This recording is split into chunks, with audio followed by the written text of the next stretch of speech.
Next up, we have Benjamin Hoffmann, Senior IT Consultant at Camunda, with a live demo. Ben, would you be able to take over screen share? Yes. So hello, everybody from my side. Good afternoon. I'm Benjamin Hoffmann, responsible for the training and consulting here in Europe. And I'm going to give you an overview about the Camunda platform. You should be able to see my screen in web browser, and I hope you can hear me well. This was already shown on the slide that Robert showed. So I will always guide you through all the stages of the stack.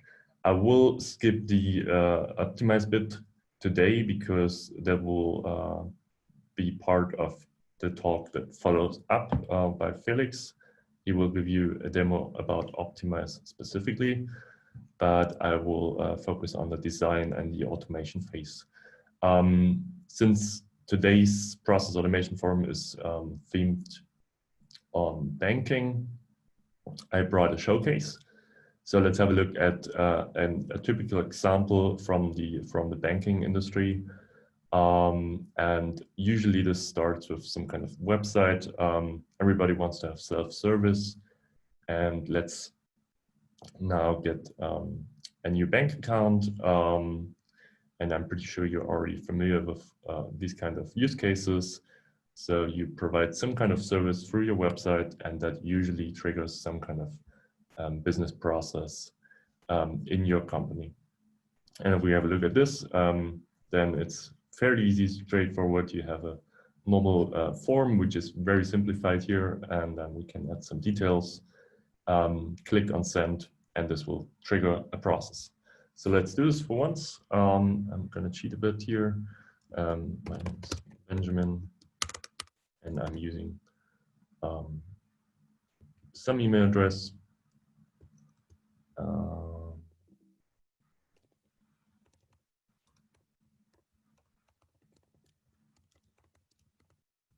And hit send. So this is nothing new. I'm pretty sure everybody of you have seen this already. We want to have a look at what happens behind the scenes. And first of all, we need to have a process model that now takes over, we need to define a process based on a process model that will then run this account opening process. Which brings me to the first design tool we want to have a look at, and this is Cavemo.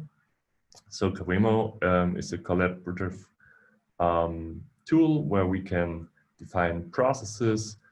If we look at Cavemo after we log in, it looks like this. Everything's organized in projects. You can create new projects.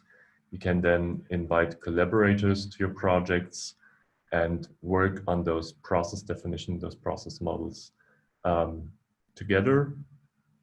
And here we already have a project for our onboarding, customer onboarding account opening process. And for those of you who are familiar with the BPMN standard, this should look pretty familiar. So you have a normal BPMN modeling tool. Maybe let's actually do it from scratch. If we create a new diagram, we can now create a business process like this with all the known elements. And that will be the foundation for our automation project. The nice thing about Cavemo is that you can also work in collaboration with other people. And maybe let's go to our onboarding process. So whoever is invited to the project can now not only edit the process model, but can also comment on that. And this is a very good way of actually coming up with the model in the first place. So you might have different stakeholders involved, and you probably have some discussion about what should that model look like. And here in Cavemo, you can easily add comments. You can even mention people and start discussions about how the model should look like, with the goal that everybody is now fine with the outcome. Another nice feature of Cavemo is that you can actually track different stages of the creation process. So we do have those milestones, and we can also show a milestone history here where we see that we've already had a few discussions around that model, and it all started with a draft, which was created by the process owner, which is a user in Cavemo here. And that draft looked like this. It was a fairly simple process. Application came in, somebody had to check the application. If there was a certain risk involved, then maybe somebody had to decide on the application. If there was no risk, then this would have been processed automatically. If there was too much risk, then we would reject that application and maybe send an email. So this was the first draft. Somebody came up with that. Maybe that represents the current situation. And now we iterated over this model. Somebody now suggested that we should have an automated scoring in the beginning. So let's check all the incoming applications for certain risks, maybe call a service that takes care of that credit scoring. And then based on rules, which are defined in a DMN table, so decision table, we would then evaluate the risk automatically. And based on that risk, that didn't change here, we would then proceed. Next iteration, somebody suggested that we should have some kind of escalation on the user tasks. So we want to be able to act on delays. So after 2 days, somebody would be asked to accelerate the decision making.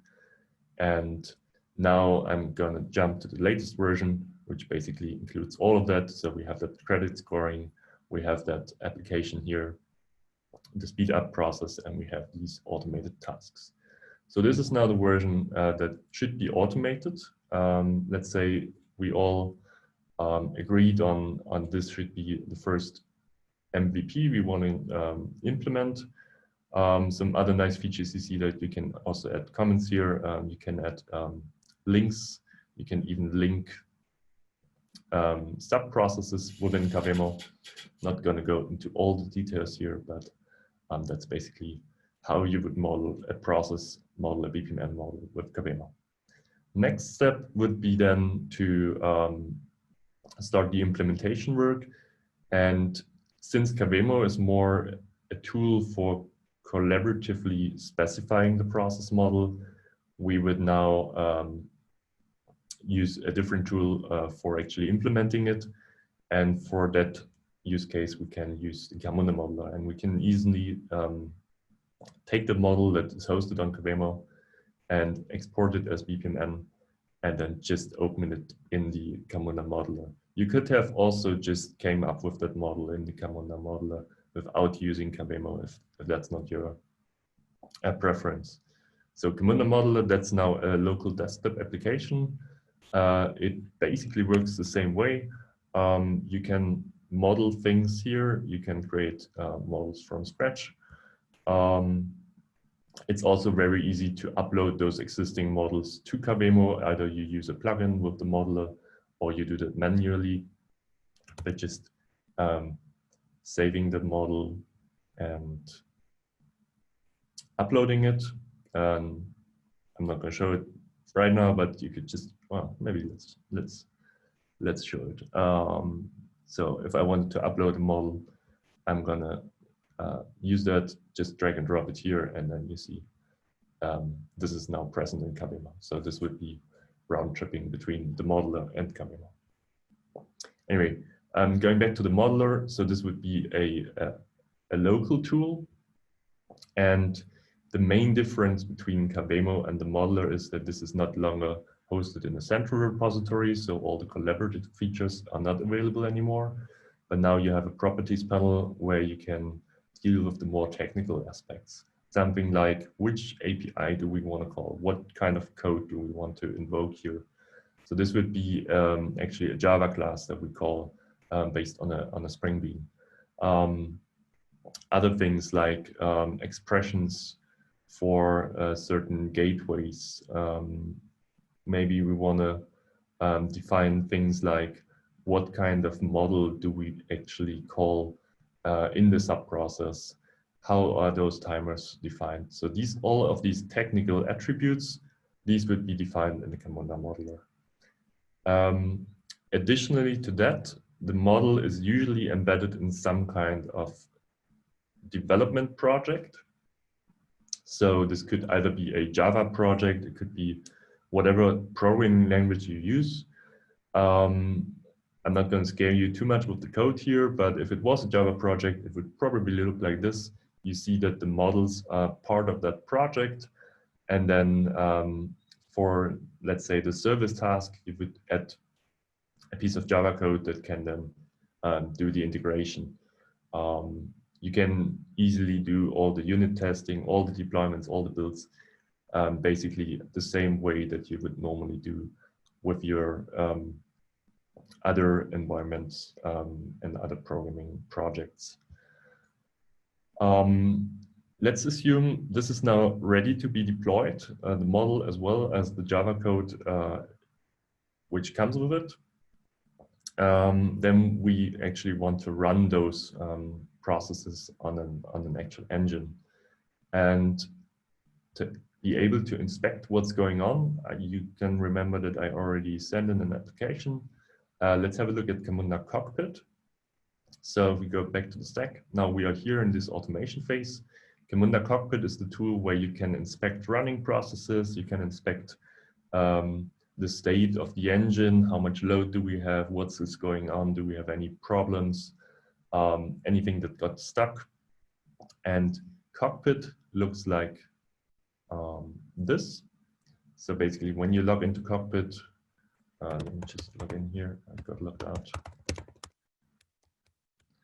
When you look into Cockpit, you see some general metrics, things like how many processes were executed today, that we have any failed jobs, is anything going wrong. We also see that we have 226 running process instances on 4 different process definitions. We have a look at this. We can see that we have our customer onboarding process, and that's exactly the same model that we just saw in the modeler. So we take the model that was defined by our business analysts in Camemo, we add the additional attributes and some code around it. This gets deployed to the Camunda engine, and then we run the exact same model on the engine. And if you wonder where our process went that I started in the beginning, let's have a look at the history. And there we see that one process instance has been completed about 10 minutes ago. And if we look into the details of that process instance, we see that it went through the credit scoring, it went through the application check, and then it went through here and actually sent out a confirmation. We see the complete audit trail down here. We can also inspect some of the variables. So if we were interested in the actual form input that I send off with the web application, we could even see that here. Besides other process variables that were set, we could now see that the risk level here was green. The score that came back from that credit scoring task was 97. And maybe we are interested in why was that risk level green? And this is obviously related to that DMN table. So let's have a look why this was green. We have a look at the executed decision tables, executed decision instances, and can directly jump to the decision that was involved with that process instance. And here we see that there's a pretty basic risk model behind that. And usually that's much more complex, I'm pretty sure. But for our showcase, it's only based on the age, on the employment status, on the category of the product, and the score that came from that API. And here we see I've submitted an application for an age of 33, 32. I was a freelancer. I applied for a premium package and the score was 97. None of the rows actually triggered, and that's why we don't have any output. In our showcase, that means that's always green. So if we don't hit any of the yellow or red risks, then we would have a green application. That's kind of a specific way of modeling those rules, but it's actually pretty common. So these rules would only cover exceptional cases. The default would be green. It's up to you if you decide on this kind of modeling or if you want to model each and every single case. Let's have a look at another instance, and let's just submit one more application. For this, I'm going to go back here, and by now you should probably know what this is all about. So let's do one more.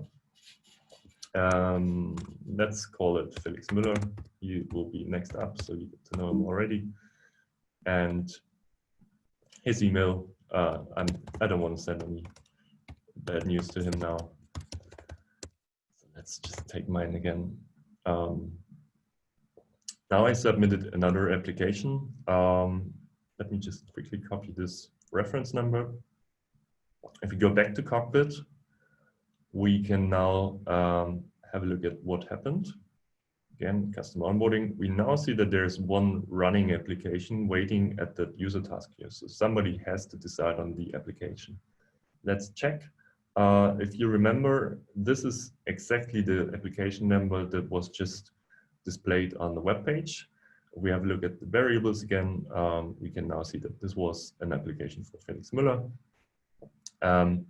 Obviously, there was some moderate risk involved here. Again, we can have a look at the history and here explicitly the decision instance. And if we have a look at that, then we can see that, well, now we had an age of 27, a self-employed person for a premium package with a score of 93, and you should be able to see that we now hit two different rows. So one rule triggered this row here because people under the age of 30 who are self-employed and want a premium package do have some risk involved regardless of their score. So you see that this one is blank because the score is not taken into account for this decision. You can also see that another rule was triggered for freelancers or self-employed people. No, regardless of the package, but whenever the score is below 95, there might also be some risk involved. In this case, both of them pointed to a yellow risk. So the output is actually a list that says, well, there are risks, both are yellow with some reasons. It could also well be that you have a red and a yellow risk involved, and then it's up to you to decide what to do with that. If you want to reject it right away, if you want to check this manually, so that's kind of a business decision. For our model, we can see that whenever a yellow risk is involved, somebody needs to decide on that application. And this is usually done by some kind of user front end. And Camunda BPM ships with a UI with a task list out of the box, which can be used for these kind of tasks. Actually, quite a lot of our customers, they don't use Camunda task list, but they use their own custom front end, which is easily integrated with the REST API of Camunda. But let me show you Camunda's task list to work on that task. So now I'm gonna go to task list. This is how it looks. It can be customized in terms of look and feel, language, style. So you can easily rebrand it to your corporate identity. But it's always these three kind of screens. You have a filter list where you can create filters based on maybe the one who needs to work on tasks, maybe on dates, maybe on other business criteria, like I only want to see tasks that are related to data quality, or maybe I only want to see tasks that are related to certain other things, overdue tasks, these kind of things, follow-ups. That's up to you how you define those filters. Now I'm going to have a look at all the tasks, and I will also have a look at, I mean, it's obvious this is one, this is the one we are looking for, but I want to have a look at, I want to search for that explicitly. And I copied that reference number, and I can now say, I want task for a process instance with that reference number. And here I can see that's easily found with the search. Now, from the list of results, we can see that there is some form involved. We can also see that people are able to see the diagram. So if you want your users to show the diagram, that's possible. And then all the other things that are usually included with the front end. So you can set follow dates. You can now claim the task, so you can actually work on that. And I could now say, I want to request a new document. Maybe I need some kind of income statement, some paycheck or something that proves that those people are eligible for that premium package. So I could say, I need a new document, more info, requested. This would now send an email to the customer. If we have a look at the cockpit again, we can see that now our task is closed. We are now in that sub-process, and that sub-process triggered an email to the customer saying, hey, we need some more documents, please provide those documents. And now we're waiting for the customer to submit those documents. This would then again be done with that front end I showed you. So here we could say, I want to hand in the document, I provide a reference number, upload the document, and then this is associated with the process. After a day, we would send a reminder email, and after a week, we would hand it over to the call center to deal with that case. I actually don't want to go too much into detail with that document handling. I want to show you another cool feature, kind of abusing this state now. So there's a cool operations feature in Cockpit for mainly for cases where things got stuck or didn't go in the way you intended to. So let's imagine there was some kind of configuration issue in the daemon table, and suddenly hundreds of your applications were identified with a risk, and they were routed to that user task, although they should have gone through the green path. So in these kind of error scenarios, it's pretty easy to actually modify process instances using Cockpit. This is quite a powerful operations feature, and you should be careful who has the permission to do that. But for running instances, you can easily now drag and drop that token and move it somewhere else. This is also possible with multiple instances at once. So this can be a batch operation. And I could say, instead of having this request handling here, I actually want to go back to the application check, or I want to go and skip all of this and deliver a confirmation directly. Even more powerful, I'm gonna cancel this for a second. I can even modify those variables. I could even say, well, this is not a yellow risk anymore, but now it's green. Again, this should be only done by operators in exceptional situations. But now I could say, I want to modify that. I want to drag it to that decision here, to that gateway. Apply the modification. Now I get a warning, I'm playing with fire here. And now I proceed. And if we have a look at the history, we see that this was canceled. We went through that gateway twice, and now we ended the process using that path over here. So that process instance modification is a pretty powerful feature for operators to fix instances that were in some kind of problematic state. Okay, one last thing before I hand over to Felix.